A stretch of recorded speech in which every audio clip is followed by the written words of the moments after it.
We are waiting for an apology from you, Inspector General Mutiabai.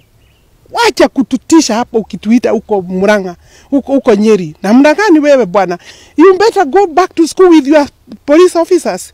If you do not have the people who came here to disrupt a function that is presided over by the Deputy President, second in command in this country.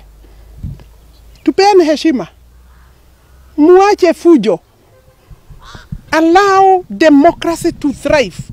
Kenyans have shed blood to be able to reach where we have reached.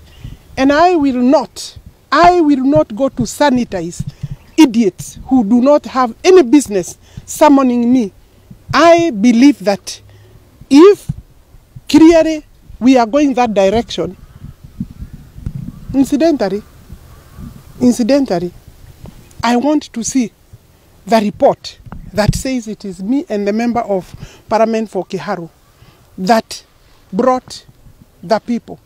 And this particular incident, nimesikia mheshimiwa governor wetu akisema atapeleka kesi.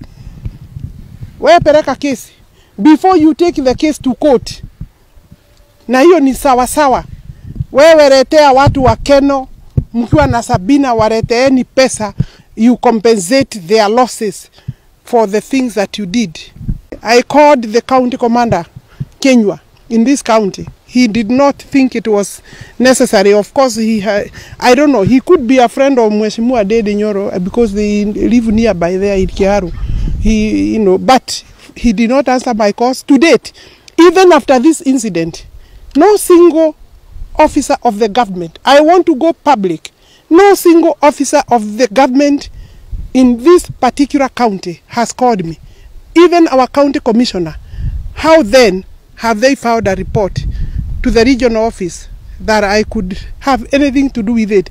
The only way I know I have been involved is that I was the host, and they should be apologizing to the people of Keno and myself. And the church of AIPCA are very upset with that kind of matharao.